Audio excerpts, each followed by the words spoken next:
Bonjour, aujourd'hui je vais tout vous dire sur les choses à savoir avant d'aller à son premier cours de yoga en studio. La première chose à faire, c'est déjà de trouver son studio et regarder son planning, voir tous les cours. Il y a plein de yoga différents. Les plus faciles, c'est le Hatha, le Yin Yoga, et les plus difficiles, le Vinyasa, le Ashtanga par exemple. Mais tu peux toujours contacter le studio et leur demander quel est le meilleur cours pour débutants. Maintenant que tu as trouvé ton studio et ton cours, tu n'as plus qu'à y aller. Alors, pour aller à un cours de yoga, tu n'as pas besoin d'emmener ton tapis, ils ont toujours des tapis et des accessoires pour toi. Par contre, c'est mieux de venir déjà habillé parce qu'il n'y a souvent pas de vestiaire. Si tu es une femme, la plupart du temps, les gens ont des leggings, et si tu as un homme, un short. Quand tu arrives au studio, je t'invite à sourire et dire bonjour à tout le monde, faire du eye contact, regarder les gens dans les yeux et de trouver le ou la prof. Et quand tu as trouvé le prof, va te présenter. C'est vraiment quelque chose qu'on fait toujours au yoga. On dit notre nom, notre niveau. Si tu es débutant, tu vas dire je suis débutant, j'ai fait 2-3 heures. Et si tu as des blessures. Et la prof ou le prof pourra te poser d'autres questions s'il a besoin. Maintenant que tu es dans la pièce, il va falloir que tu prennes tes accessoires. Alors du coup, tu as déjà un tapis. Je t'invite à prendre deux blocs. Et s'il y a besoin de quelque chose d'autre pendant le cours, le prof te dira. Mais sinon, tu peux simplement copier ce que fait ton voisin. Par contre, ne prends pas ta bouteille d'eau. Donc normalement, il y a un petit casier quelque part où tu vas pouvoir mettre toutes tes affaires. On ne prend pas ses affaires à côté de son tapis. On les met dans un casier ou au fond de la salle. Tu suivras ce que les autres personnes font. Mais surtout, ne prends pas ta bouteille d'eau à côté de ton tapis. On boit avant et après un cours, mais pas pendant, parce qu'en plus, tu risques de taper dans ta bouteille, la faire tomber pendant le cours. Ça va pas être génial.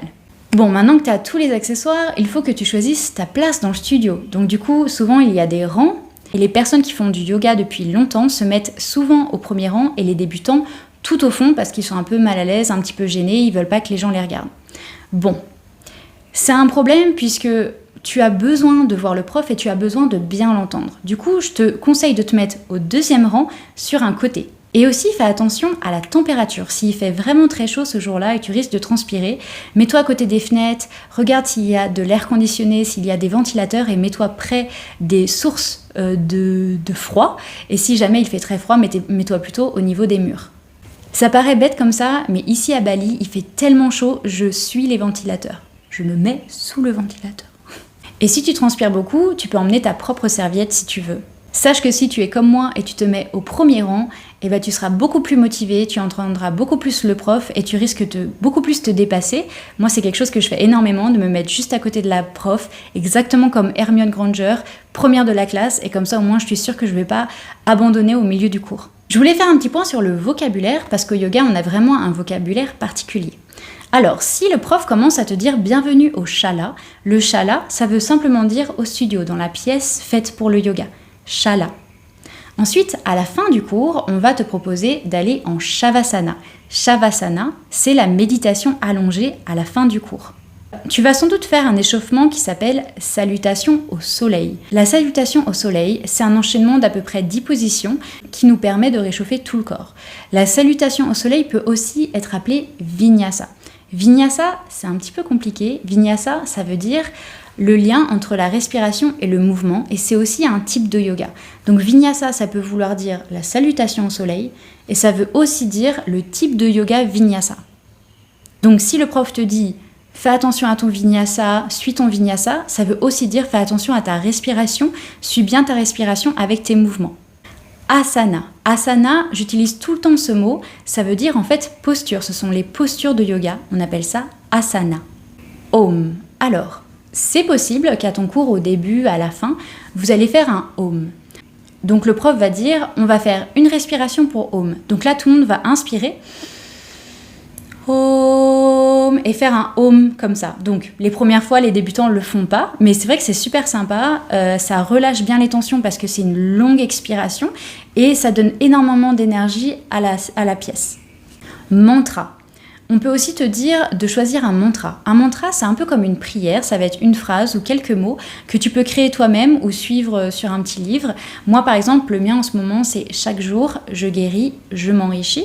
Et du coup, tu peux venir répéter ton mantra, c'est ta petite prière. Mantra, mudra. Alors ça, c'est autre chose. Mudra, M-U-D-R-A-S, c'est les positions des mains. On peut te dire mudra en prière, ça voudra simplement dire de mettre tes mains en prière. Lotus, Il y en a plein. Il y a plein. Mais du coup, si on te dit dans une position, fais le mudra que tu souhaites, ça veut juste simplement dire place tes mains comme tu veux. Et enfin, on peut aussi te dire au début du cours, ça arrive très souvent, de créer ton intention. Ça veut dire en fait que tu vas réfléchir à qu'est-ce que tu veux avoir de ce cours. Donc par exemple, si tu arrives et tu es très fatigué et très triste, tu vas dire ok, à la fin du cours, je souhaite être plus énergique et plus en joie. Ou ça peut être ce que tu veux. C'est juste de créer une intention. À la fin du cours, la plupart du temps, le prof va te demander est-ce que ton attention a été réalisée? Est-ce que tu es bien dans ton attention, etc. Sache aussi qu'un cours de yoga se termine normalement toujours par une méditation, souvent allongée, le Shavasana. Mais tu peux, si tu veux, le faire en tailleur. Personne ne va rien te dire si tu choisis une autre position. Si tu es mal à l'aise pendant la méditation et tu trouves ça trop difficile, c'est normal, mais sache que ça vient avec le temps. Et plus c'est difficile, plus ça veut te dire que tu en as besoin.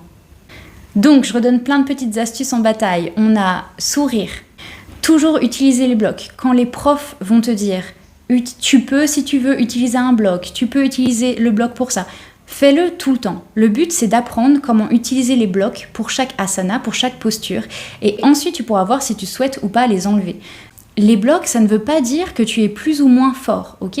Les blocs, ça veut simplement dire que tu connais très bien ton corps, tu connais très bien tes alignements et que tu sais exactement comment utiliser les blocs pour avoir les bénéfices de ta posture. Donc surtout, please, utilise des blocs. Très important aussi, écoute toujours ton corps. Si tu ressens une douleur très pointue, comme dans les genoux, ça veut dire qu'il faut tout de suite que tu arrêtes, que tu changes de posture.